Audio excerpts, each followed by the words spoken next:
Greetings, everybody. How you doing? I'm Michael Barnes, and I'm here to read the announcements. Did everyone have a good week and looking forward to a better one? Right on. Great. First off, we need a volunteer to take the full food bin to the local food pantry.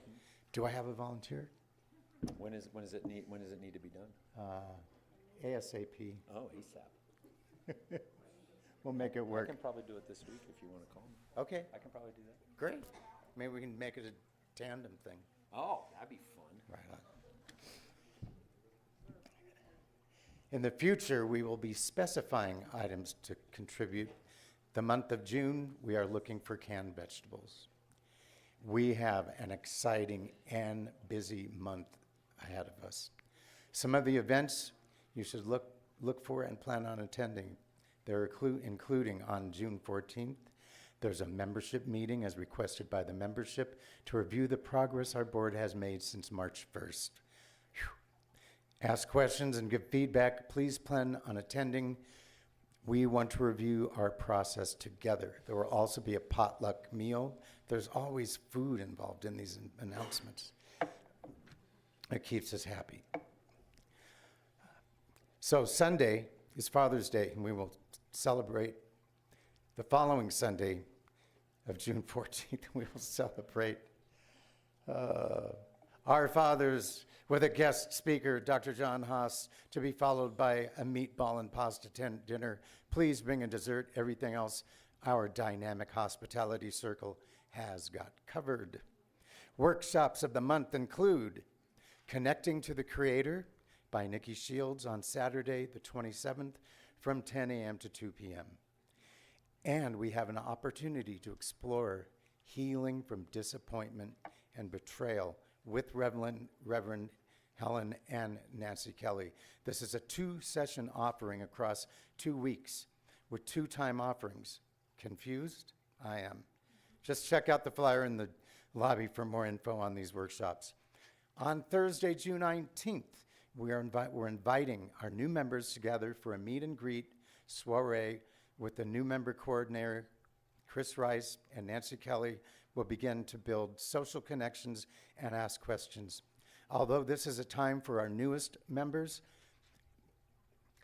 other members who would like to attend are invited as well. Bring an appetizer to share. Lastly, we have an abundance of gently read, well-loved books that are doing no good on our shelves. So there will be a book rehoming for June 14th through Sunday, June 21st. Make your selections, maybe a love offering to help buy exciting new titles.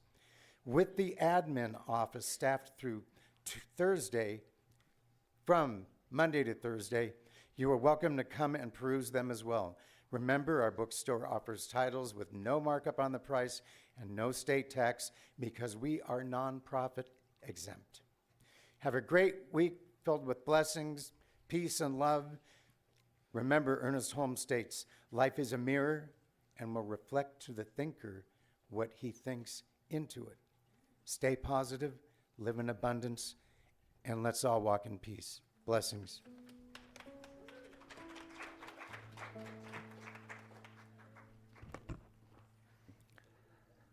Today, we'd like to focus on someone everybody sees, probably one of the first people they see when they walk in on a Sunday morning, and that is Laura Kingsford. Laura, can you stand?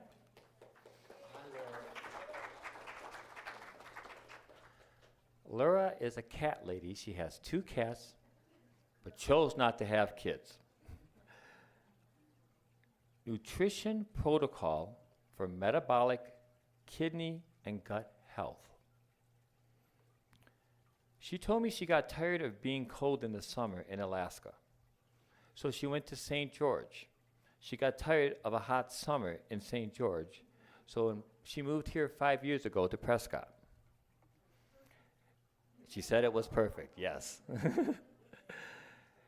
She learned from CSL in Alaska, went and was on the Core Council in St. George, where she learned and started the bookstore. She volunteers in the bookstore, and she loves hugs. She started the bookstore in St. George because of the love of reading. Some of the things she likes is she likes to hike, ballroom dance, and she loves music concerts. And yes, I've seen her at a few of them. One of the things that really connected me to her, and one of the things she told me, was she values relationships. The relationship she has with people. And that to me speaks volumes. It's not about the people. To her, it's about the relationship. And I thought that was really cool. So today we honor Laura Kingsford.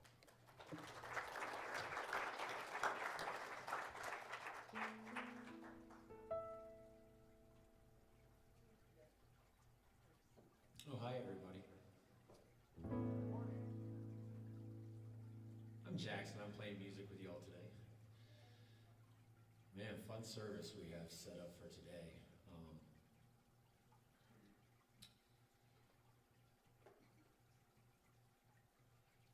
I swear, man, my brain doesn't work like it used to. Long time coming. Yeah, I know. Believe me. I was like, I Googled, who is Alec Baldwin again? Long time coming, my friend Sadie Norkin's playing music with us all today. And this is years in the making, so we're glad to finally have her here. You're going to love her.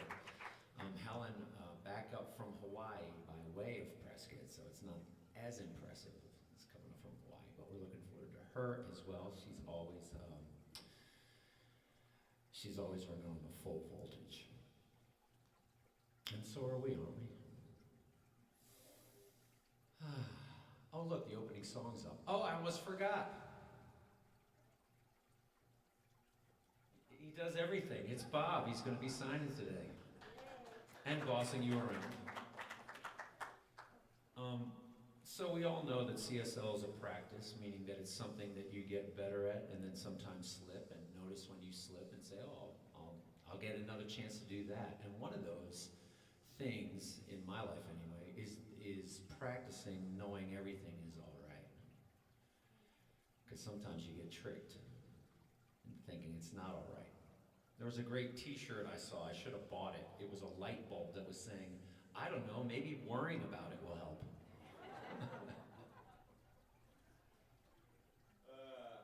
Anyway, so this is a Bob Marley song. Redid the words a tiny bit. And this is a little reminder you can sing to yourself at any time that you don't worry about a thing, because every little thing is all right.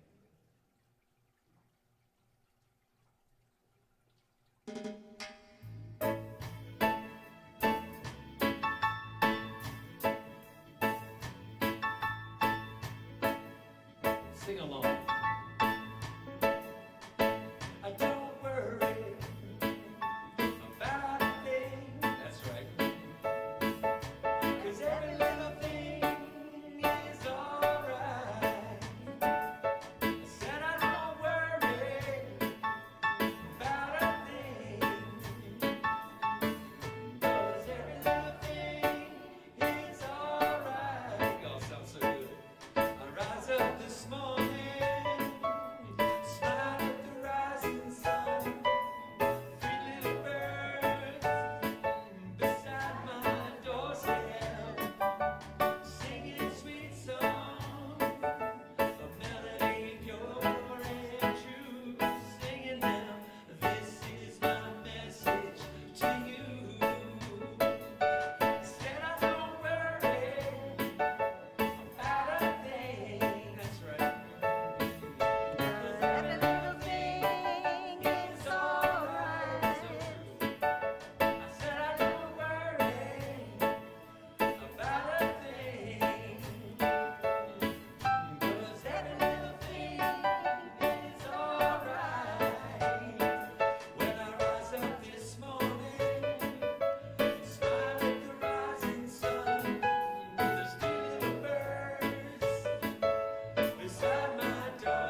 you notice No, Jackson, what was I supposed to notice? that whole song is like CSL in a nutshell.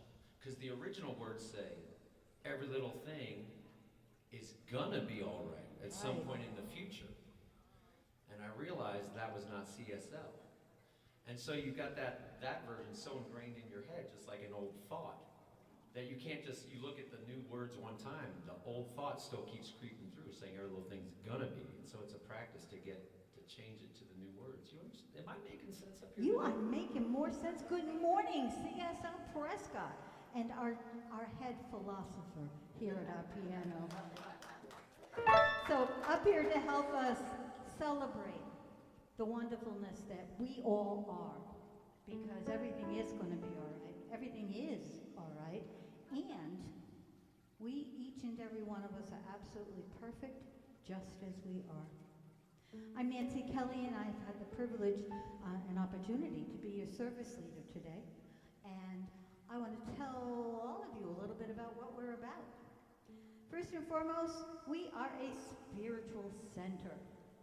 So if you come with any kind of baggage or not regarding where your spiritual path has taken you in the past, it's all good here. You're more than welcome to come through our doors, because we are not a non-denominational church. We are an all-denominational spiritual center, and we welcome everyone exactly as you are, and as exactly as you think that you're not. Because as Jackson has so beautifully pointed out, it is about what we're thinking. And here at the Center for Spiritual Living, what we try to focus on is, how do I change my thoughts so that I can change my life? We have some wonderful tools that we want to share with everyone, and one of those tools for changing those thoughts is our beautiful practitioners, one of which is going to be our practitioner of the day, and that's Sharon Tice, who's up here helping me with this today. And we have other practitioners here that chief job, they study for about 5 years, and in that time what they learn is how to see the absolute best and highest of each and every one of us. So there's a number of ways that you can connect with them. And the first is in the back seat of your chair there is a little purple form. This is the Ministry of Prayer form, a request for prayer. So if you've got something that's going on in your life that is extremely good and you want more of it, fill one out, put them in the box out on the table on Sibley Hall. If you've got things in your life that are kind of troubling you and not giving you everything that we already own and deserve, but for some reason can't seem to put our hands on, fill out one of those cards, put it in the ministry box, and our wonderful practitioners will pray on that for you, with you for the week. And if it's still not better at the end of the week, put another one in. The second way is our 3-minute miracle. After service today, if you would like individual prayer with one of our practitioners, please just stay here in the sanctuary before you go lounge on food, and allow yourself to avail yourself of the practitioner's wisdom and their insight and their ability to see what we not always can see ourselves. The third is, although we have very few practitioners now, practitioners will take and schedule with you individual sessions. So if you've got something going on that you really kind of need some time and some spiritual guidance, please see one of our practitioners and allow yourself to avail yourself of those services. The Center for Spiritual Living Prescott, whether it be all of us sitting here represented right now, and then let's add all of you that are out there online, we are all about the language of love here. And that language of love means that we're going to teach each other the tools that allow us to see the Christ consciousness in each and every one of us. I'd like you all to take just a minute and look into the eyes of someone that's close to you.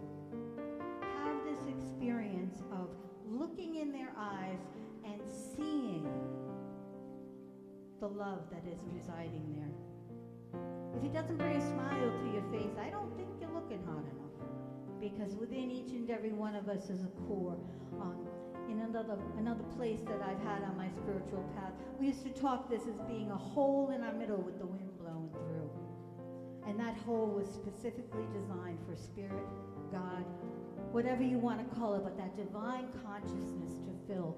And when we allow that consciousness to fill us from the inside, the outside can only improve. Reverend Carmen is such an inspiration to us, and her sharing last week of knowing, it's not a matter of thinking, it's not a matter of wishing. I've also had a wonderful suggestion. The wishing tree will now become the manifesting tree, so that we keep with our philosophy. But it's that ability that each and every one of us have to create the life that we want. When we talk about a world that works for everyone, that's not a cookie cutter kind of thing. A world that works for everyone means that your world and your world and your world and your world can all work together. And we can get rid of that division. We can get rid of those old tapes and all of that domestication that happened to us as we were growing up, and be the whole wonderful person that we are. I am so, it's just overjoyed. When I look out, all I can feel is the vibration doing this. And we know that beings that operate at a higher vibration have a better life. And with that, I want to again welcome you all. Know that in this time, in this place, spirit exists and love is spoken.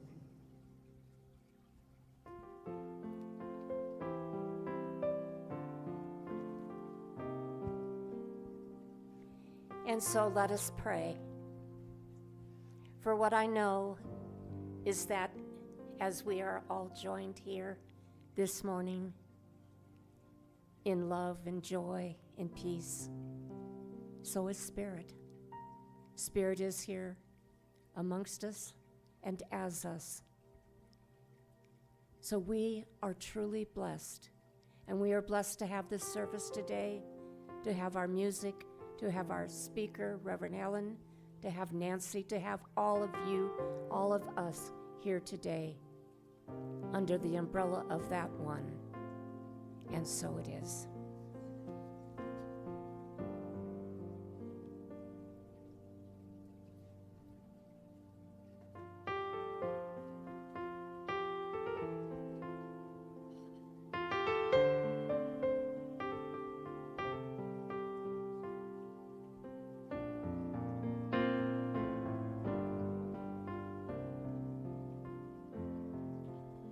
Sing this one.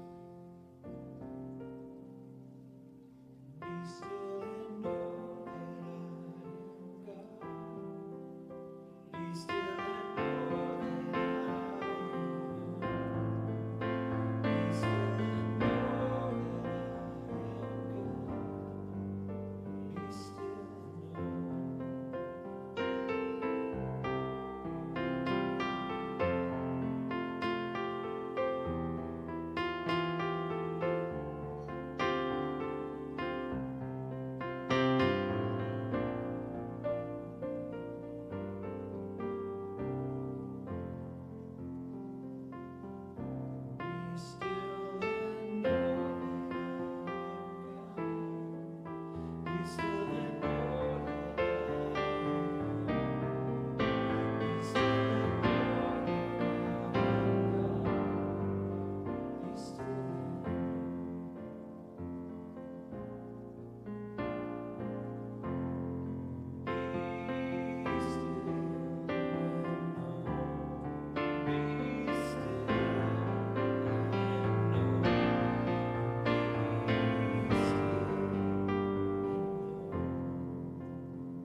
Our reading today is from April 2023 Guide for Spiritual Living, and it's from an article by our founder, Ernest Holmes. According to Ernest, Spirit responds to us by corresponding to our states of thought. We are intelligent beings living in an intelligent universe that responds to our mental states. And insofar as we learn to control those mental states, we shall automatically control our environment.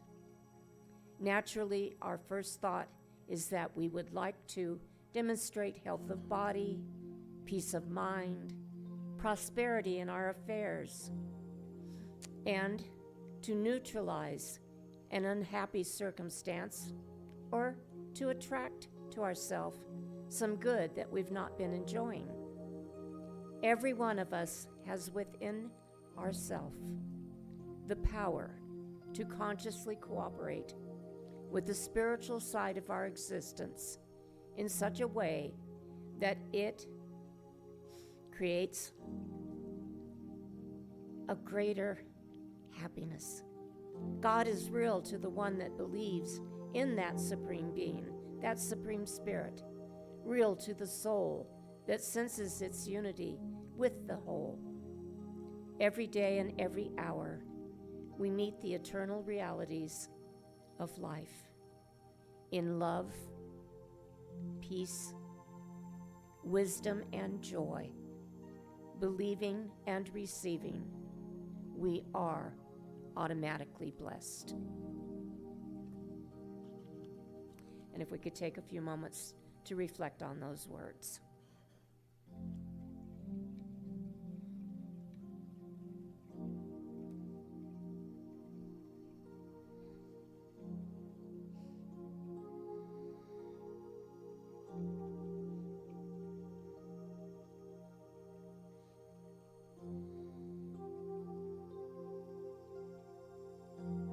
And now if I could ask the candle lighters to come up. The Center for Spiritual Living Prescott, guided by the science of mind, acknowledges the diverse faiths and spiritual traditions that enrich our world. Each belief system offers a distinct understanding of the mysteries of existence and a unique connection with the divine. Lighting these candles symbolizes our collective reverence for the diverse paths humans take in search of meaning and purpose. In this shared moment, we affirm and celebrate the multiplicity of the human experience. And so we light a candle for Christianity based on the teachings of Jesus the Christ, who taught the path of love, forgiveness, and healing by the presence within. For Islam and its teaching and belief in the one and only God, creator of the heaven and the earth. For Judaism, a combined community of shared laws, traditions, and family ties, which began with the covenant between Abraham and God. For Buddhism, the middle path of non-attachment that ends suffering. For Hinduism, the path of knowledge, action, and devotion. For the traditions of the indigenous people everywhere, and their close and sacred connections to the earth, sky, and waters. For Baha'i, the path of unity and peace. For the goddess traditions, celebrating the power and wisdom of the feminine energies, including nature and nurture. And for the science of mind, a philosophy of life that teaches that there is a power for good in the universe, and we can use it. So now let us read our affirmation. I am here for God. My purpose is to express the nature of God as love, abundance, and joy in everything I do. The good I seek for myself is what I desire for all people everywhere. And so it is.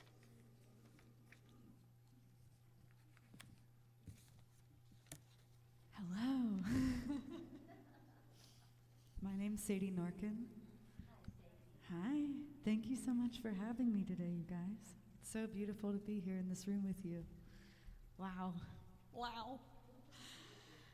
I'm going to play you, the first piece I'm going to play you today is by George Harrison. You might know of him. He was in this small band one time called the Beatles, you know? And I'm going to play you one of my favorite pieces he's ever written. This to me has become a hymn in my life. Even earlier this year, I was hanging on to this song for dear life, which is great. It's what music can do. And this is a piece called All Things Must Pass. And to me, it's a great reminder that whatever difficulty you might be going through, it will pass. And everything is temporary, so it's best to be here now. So.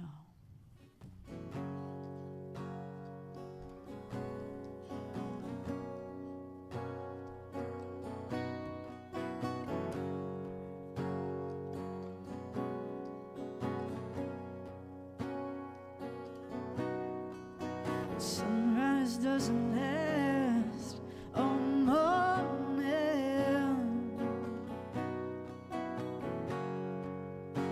Cloudburst doesn't last all day. Seems my love is up, has left you with no warning.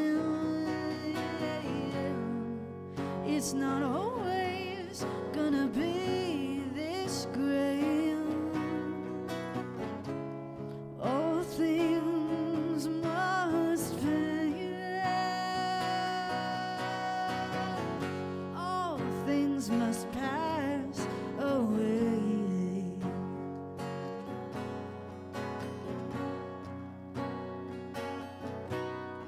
Now the sunset doesn't last all evening.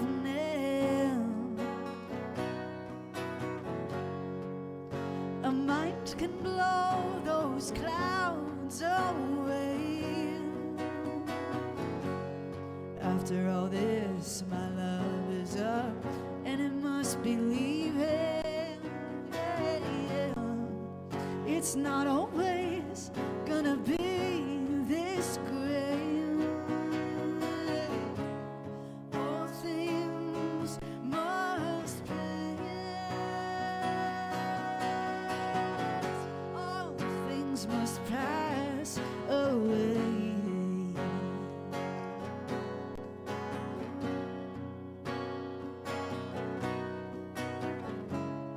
All things must pass. None of life's strings can last. So I must be on my way. Face another day, and now the darkness only stays the night time. In the morning, it'll fade away. Daylight is good at arriving at the right time. It's not always gonna be this great. All things must pass. All things must pass away. All things must pass. None of life's strings can last. must be on my way. Face another day now.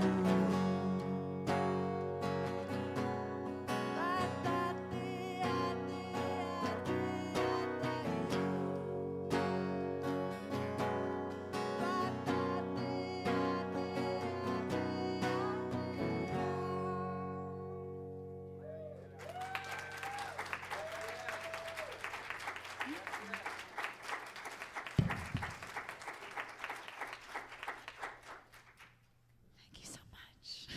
Wow, Jack still keeps bringing the hits in. Okay.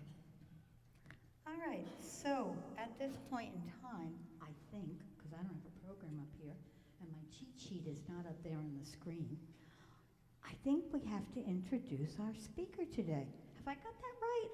Yes. Y'all looking at those programs that Rhonda works so hard on? Know where we are at? If anybody can talk to us about the beautiful George Harrison lyrics of, you know, that darkness always fades into the dawn, and the light that shines is the light that was in all of us. Doctor, I just gave you a doctorate degree, honorary. Reverend Helen has been such a gift to this community from the time that she stepped through our door, through all of the tumultuous waters that we have traveled. She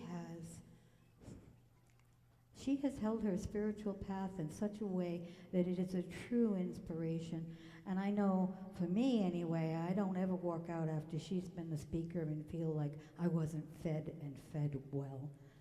So ladies and gentlemen, what I'd like to introduce today is our own Reverend Helen.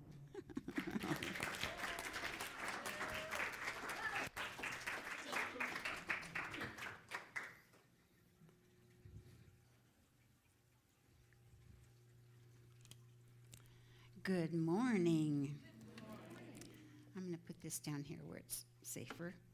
And pardon me while I get a swig. I don't think it's vodka. I tell everyone I've been dehydrated ever since I moved to Arizona. No matter how much water I drink or how many little throat moisturizers I own. So, I want to wish you a very good morning this morning because I'm really delighted to be here with you on National Smile Day. I'm going to begin my time with an immediate assignment for you. Immediate. So get ready. Are you ready? It's a synchronized action. You had a rehearsal a little bit there with Nancy earlier. On the count of 3, I invite each of you to give me your biggest smile. I'm going to count to 3. And then I want to see the biggest smile you can share with me. 1, 2, 3. Okay, let's see. No pain involved, right? Okay, very good. And while you got it on there, flash it around to everybody else, too.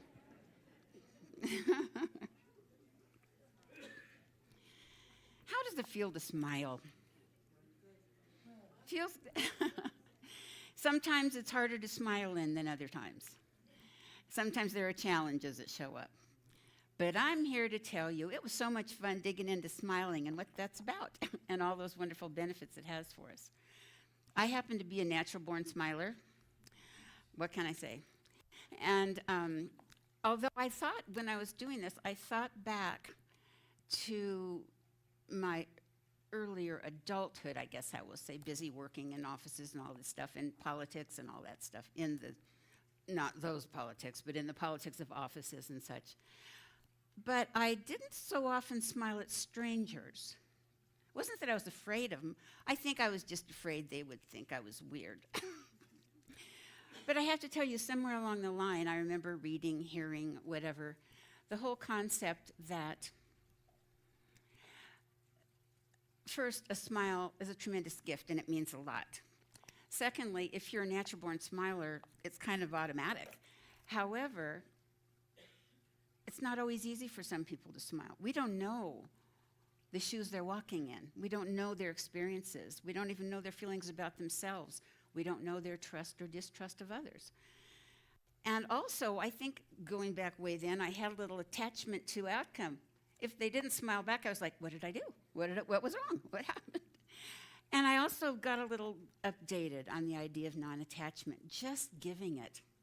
Just giving a smile, just giving a hug. I'm really good at asking permission, but just doing that. And no attachment, no reciprocal action needed. It's just a gift. And isn't that how most gifts are, when they're really coming from the heart? So, I'm sure all of you, before you even got through the door, were already using those big smiles and getting some hugs in, even on the way in, let alone what we do on the way out, right? So, and I realize not everybody's a natural smiler, and that's not a bad thing. We just have different modes. So why do we smile? Is there a benefit to smiling? Could it even be healthy for us? The data all says absolutely yes. And I'm all for anything that I can do that's going to help in my world and help me enjoy my world and maybe be able to share a little something with someone else's world. And there's absolutely no cost to a smile. You can't run out of them. They are just like God. They're just like spirit, absolutely infinite and eternal. So how much easier gift? You don't have to worry about size, size, weight, height, color, day of the week, nothing. So they really can help lift your spirits, soothe your pain, assuage your worry in difficult times. Do you think that's true? Okay. Isn't there a saying about let your smile be your umbrella? Suddenly when I was driving here, I hadn't thought of that before, and it popped into my head. And then I think when we were younger, there'd be things like, just turn that frown upside down, make it a smile. Well, it really is true. And again, the data shows that. Frank McAndrew, a professor of psychology at Knox College in Illinois, has done these extensive research projects on facial expressions. And he tells us, smiles are different. And it's not always seen as something friendly or sincere. Well, then he goes into, a lot of this research goes back to primates, all the studying of the whole evolutionary process in primates. And when you see that chimpanzee or bigger giving a smile where they roll their lips back and they open their mouth, he says, that's not a good thing. That means I'm ready to bite. I'm coming at you. And so, however, he said that showing their teeth, and this is true for young people, let's say, for babies and such, showing their teeth isn't necessarily always aggression. If they keep their teeth kind of closed and their lips are softer, then it's an act of submission. And in terms of compatibility, in terms of, I'll invite you, I won't bite you if you don't bite me, type of thing. So, the interesting, I thought too, and I believe I'd heard this before, but I had forgotten it, that smiling involves some other muscles in the face too. And there are displays that sort of hint at what is meant by that smile. The displays combined with other facial muscles like the eyes, but there are others as well. So what you do with your eyes can be a hint, because you can do different things. You know what I thought of at one point doing this was seeing the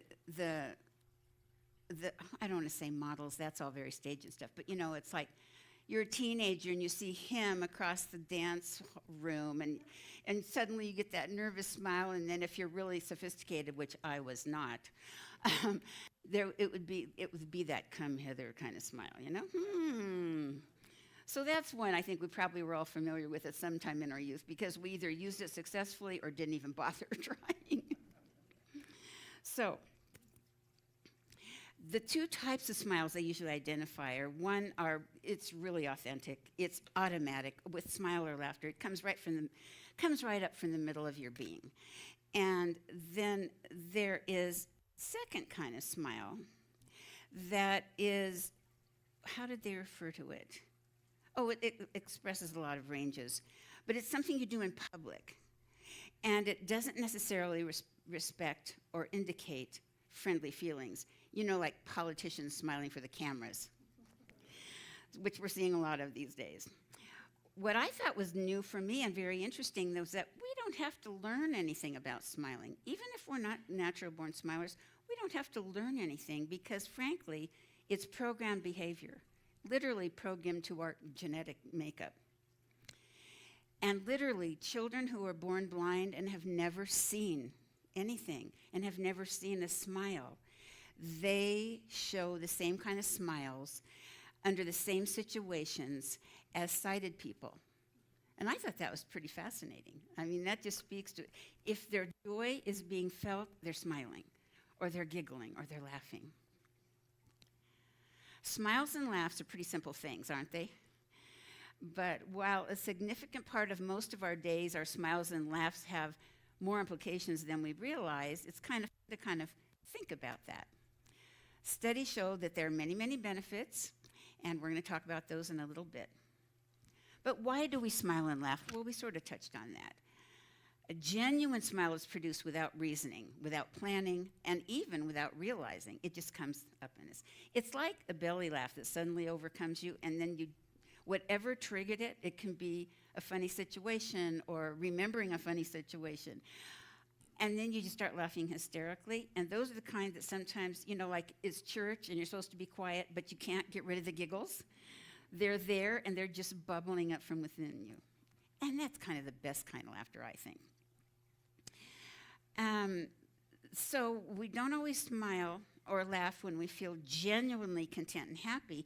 And sometimes humans smile when they're nervous, anxious, a little fearful, because it gives them sort of a sense of comfort and maybe they think a little protection.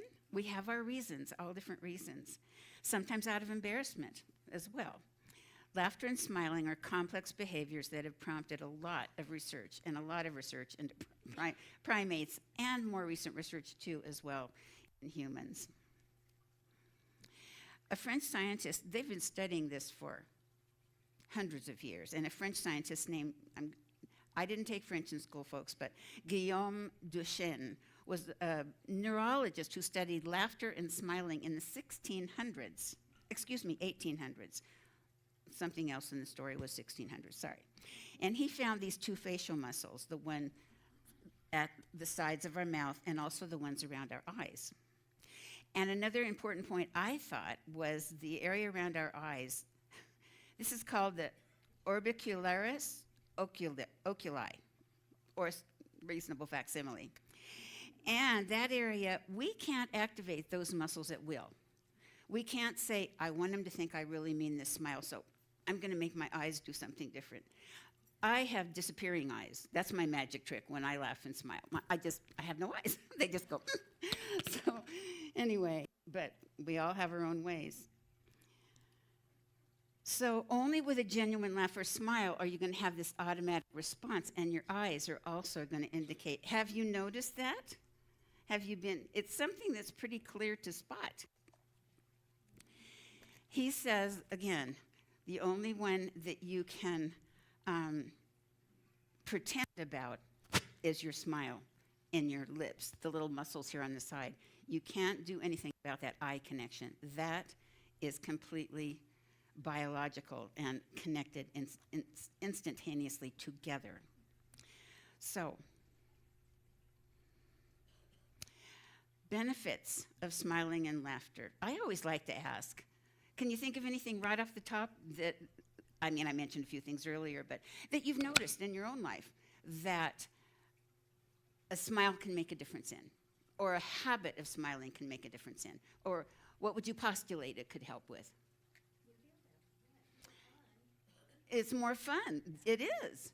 You feel better.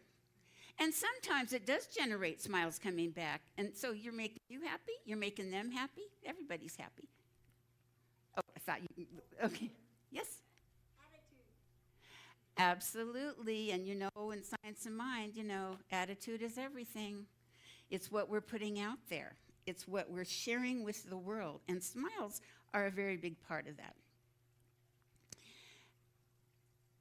Some of the benefits are you're more approachable, and that goes back to the two, not looking like I'm going to bite you now, but going, okay, let's connect. And to talk about how it helps us socialize into specifically groups that we're getting into, a church or a school group or a classroom or another club of some sort. We start saying, oh, I know you, I like you, we have some things in common, we're in this same group. And it just helps promote more of a socialization among other people, which is always delightful. And as you continue, when you smile or you laugh, your positivity will likely, not always, but likely be reflected. And so that helps form these relationships. Especially in new situations, it's always helpful to smile your way in, you know. I had a friend yesterday working on some deep issues, and she was talking to me about, she's done so much work behind the scenes, but she says, I realize I'm just an angry woman in there. And nobody likes an angry woman. So we talked about that, because she's, you know, we all have stuff and we release it at just the time that we're meant to. But I thought about that working on this because, you know, most people, unless they're suspicious of smilers, and I've run into that, you just can't be that happy. Well, you know, life may not be perfect, but I can still smile. So one other thing that's big is that your body produces all these hormones, 3 specific ones that are of great importance. And that's dopamine, endorphins, and serotonin. And they signal to your body that you're happy. So in turn, you feel happier. Literally, with smiling, the benefits of smiling, you can fake it. And your body responds positively and makes you happier.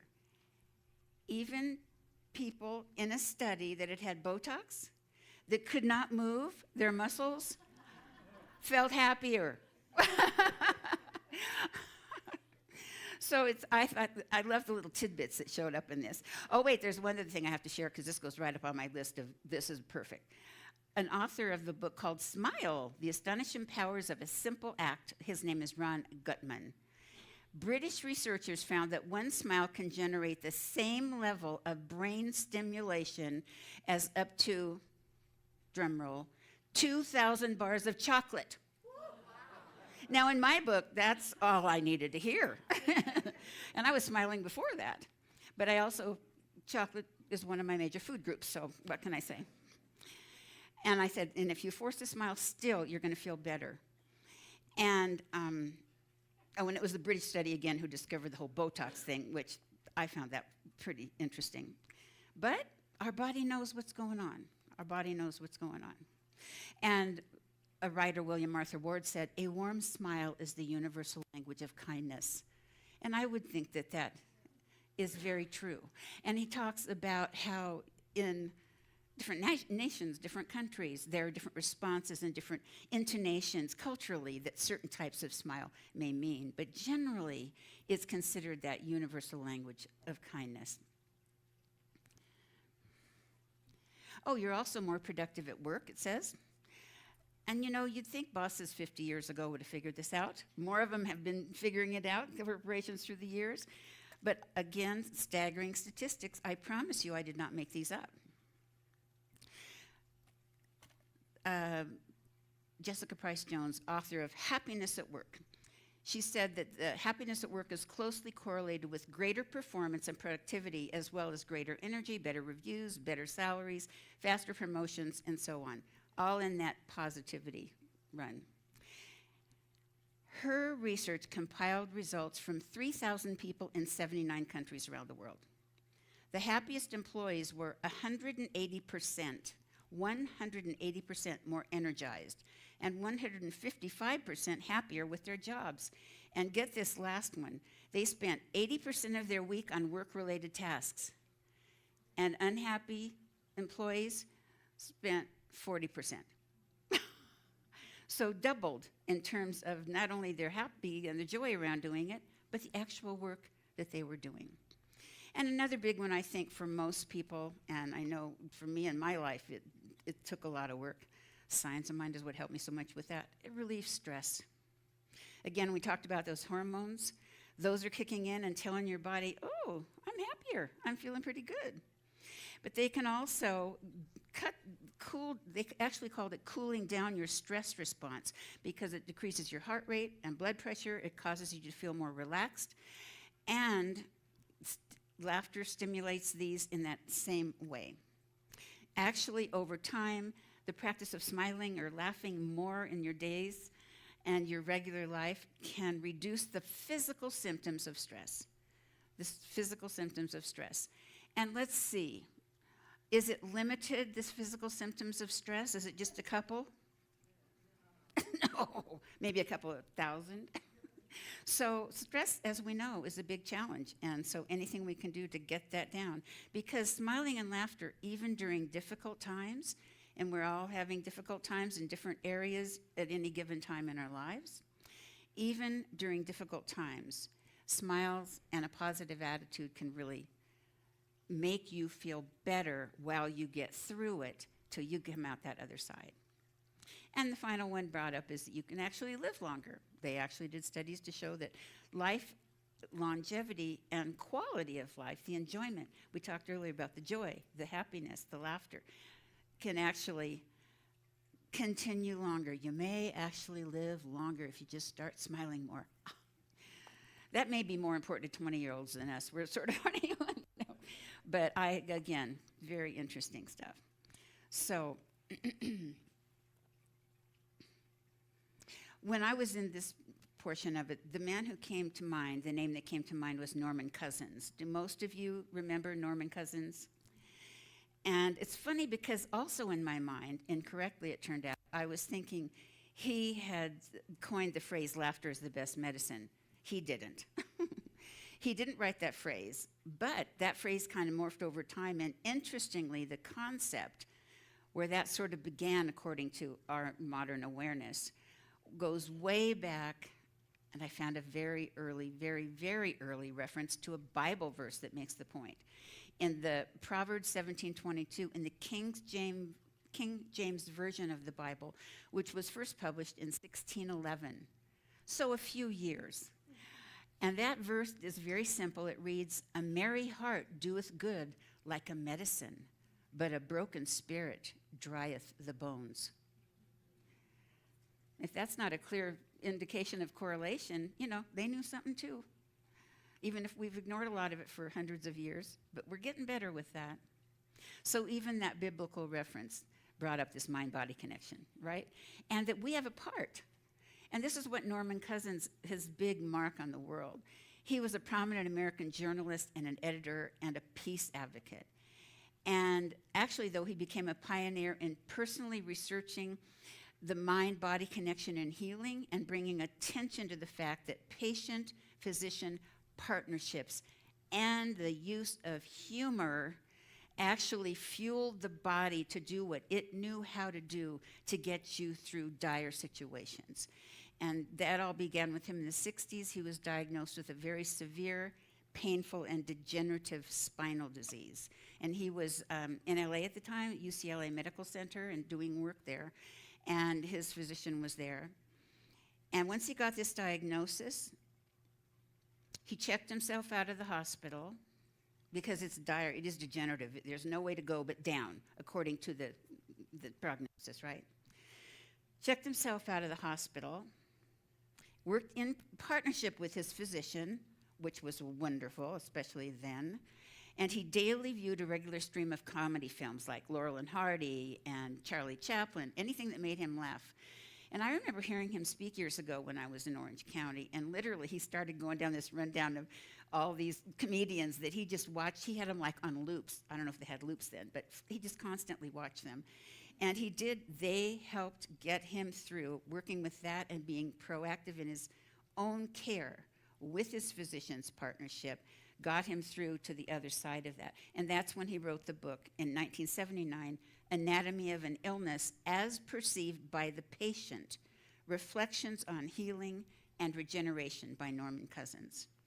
And it really was sort of groundbreaking at the time, and it got the train running for people to go in and talk to their physicians and say, look, I want to be a part of this, and I'm studying herbs or I'm studying vitamin C. His was, with his humor, was copious amounts of vitamin C. That was major.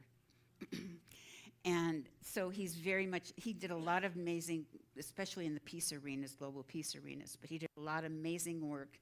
But a big part of his legacy is stirring this up where people got a full account and then began to take their own care into their hands so they could work in partnership. So, I have to say something about our founder, Ernest Holmes. And you know, he, as was spoken so eloquently earlier, he wrote, and we teach, that which is your desire, voice it, visualize it, put it out there to the universe, and co-create that coming back to you in that way. It's a mirror, it's a reflection. And Holmes said,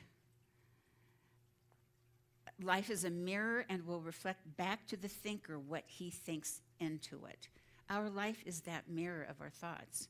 And when we give freely of ourselves and our love, those energies will not only go forth into the universe, but will also return to us in myriad and various ways. And this is a powerful spiritual practice. He also said this, and it's just one of the statements out of the Declaration of Principles of Science of Mind. That's called also What We Believe. I believe in the eternal goodness, the eternal loving kindness, and the eternal givingness of life to all.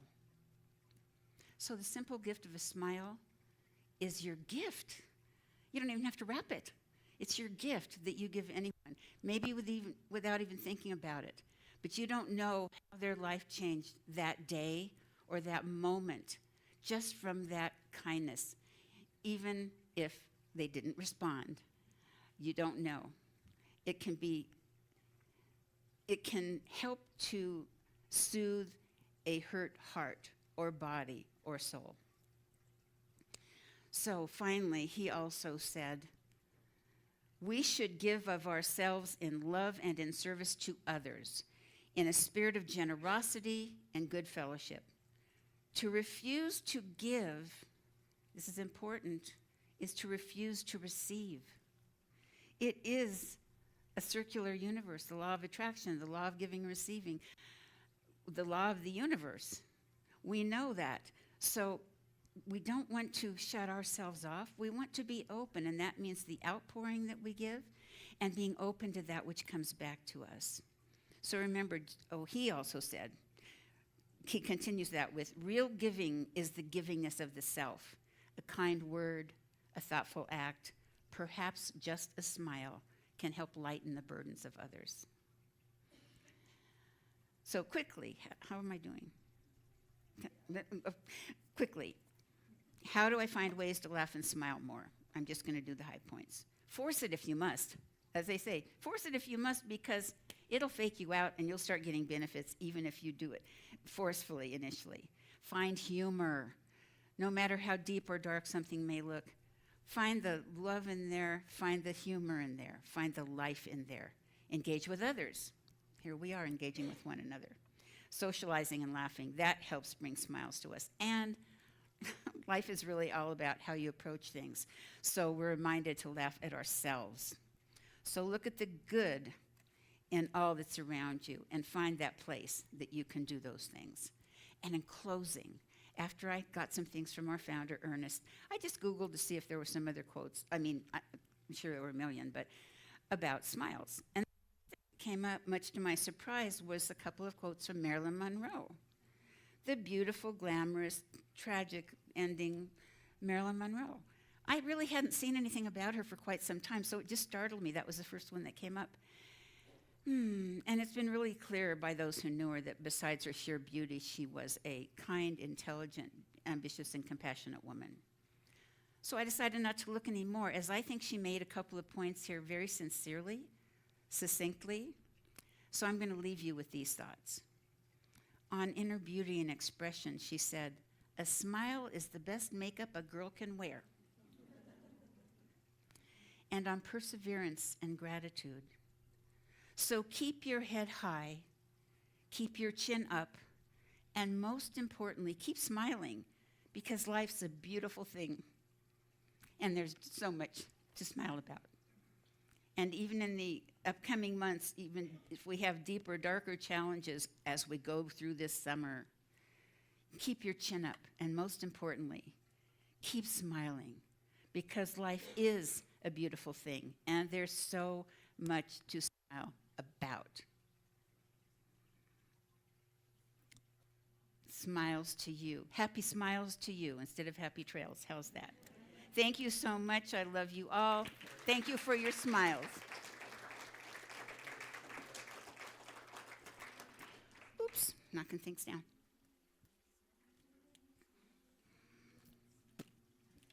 Sorry, there you go.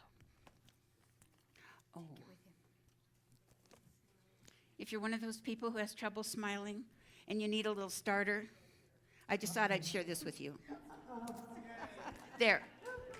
A smile starter. Robin Williams, here on the stage, ladies and gentlemen. You know, it's interesting to me that so often it is just those little tools that can make such a difference in our lives. I don't know about it. Well, let me ask a quick question. Is there anybody here that wants less in their life? I didn't think so. So if we want more, you know, some of the glorious things about our speakers is they give us those little gold nuggets that if we take those nuggets and we begin, as Reverend Helen was talking about, and create a practice for ourselves, a spiritual practice. You know, at the end of the day, how many times have you hugged somebody? How many times have you smiled and gotten one back? Just having like a mental tally, I think, can move us into so many directions. Jackson, you want to take us away with a little happy music?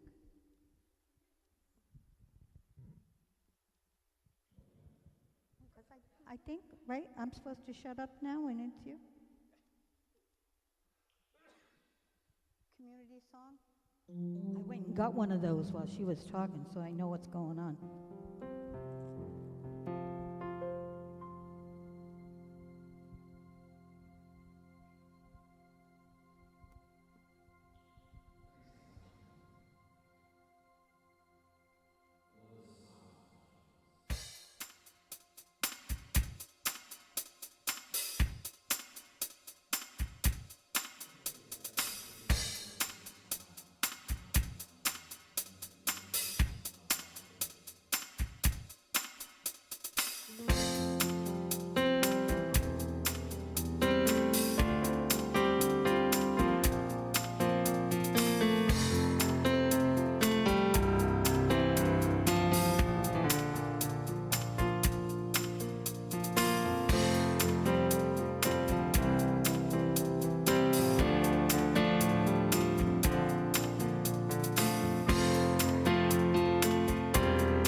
Love, grace, joy.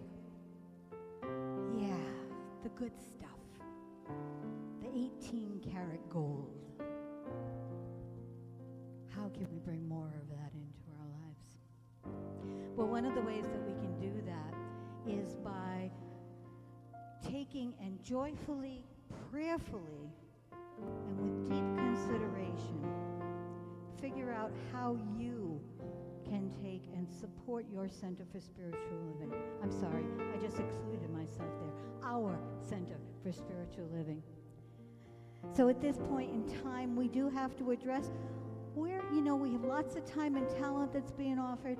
However, we do have to also take and look at the finances and keep the place open and cool in the summer and warm in the winter. We've made some phenomenal changes since March 1st to be able to reduce our expenses so that we can indeed meet the demands that the world has for our meeting place. So at this time, if I can have the ushers come forward. And our lovely soloist is sitting back in her chair and going to delight us with more of her harmonious voice. We are so blessed that you are here today. So let's do our affirmation, which we don't have up on the screen. There it is. Mike's on the money. Divine love in and through me blesses and multiplies all that I am, all that I give, and all that I receive. Thank you, life.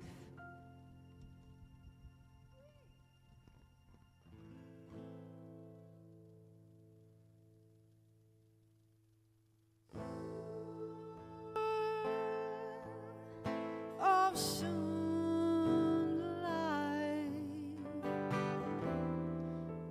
pass within and so this endless night, and wait here for you, a reason to be here.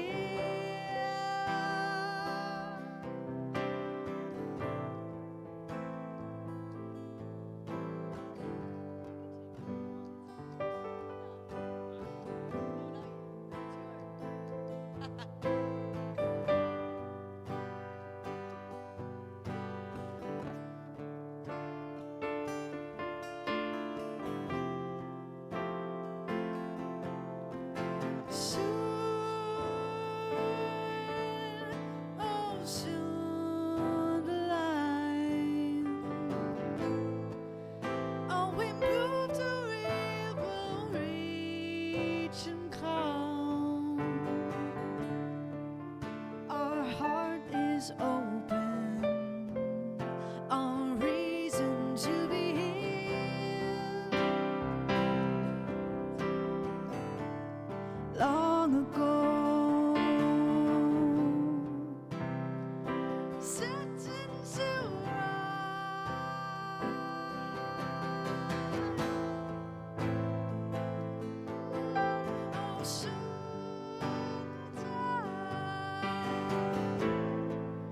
ours to shine for all time, ours to rise. The sun will lead us, our reason to be here.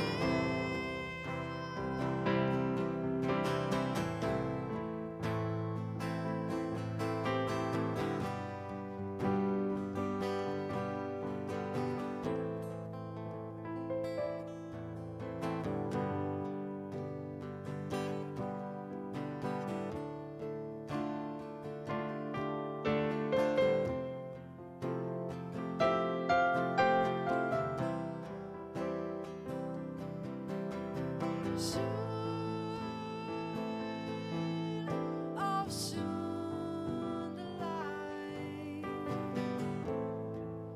pass within and to this endless night. The sun will lead us, a reason to be here.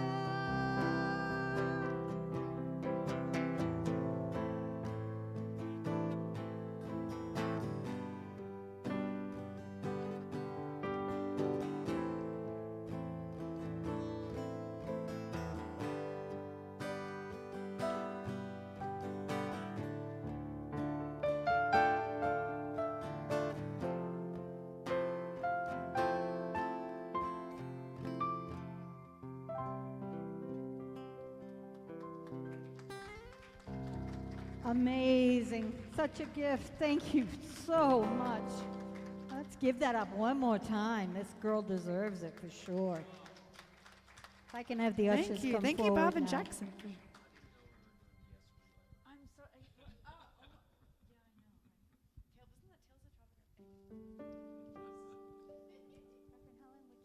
Reverend Helen, would you come and put a blessing on this offerings for us? Thank you.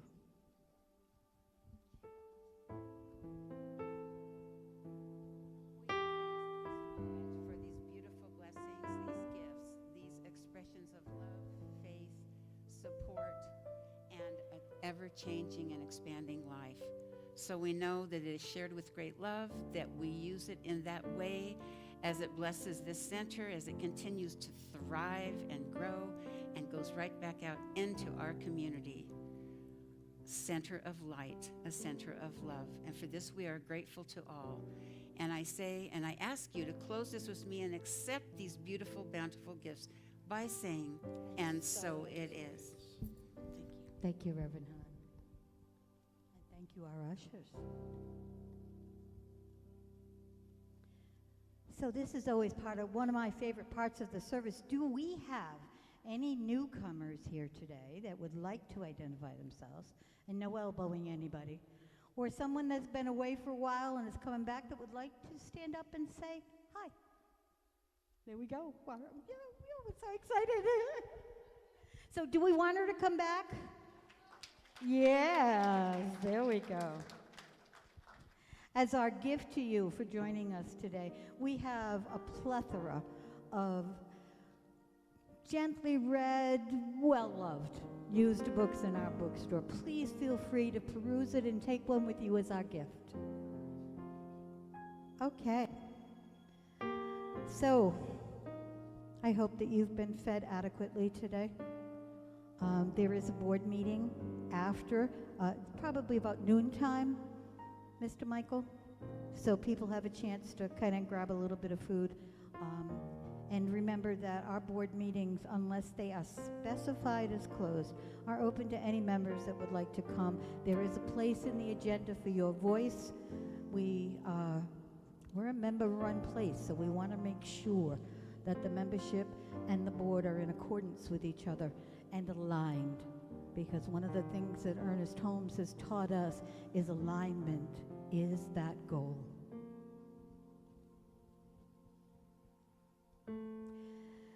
So, in closing, Great Spirit, cosmos, universe, the divine power by 1,000 different names, we are so grateful for our time here together, knowing that we leave here enriched, empowered, and taking those smiles and that wonderful message of abundance out into the world, that we may be shining examples of the fact that life has all that we need and all that we could ever want. All we have to do is just open our eyes to it.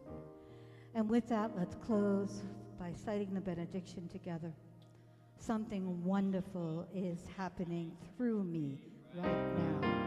It is happening through my mind, my body, and my affairs. I think it, I believe it,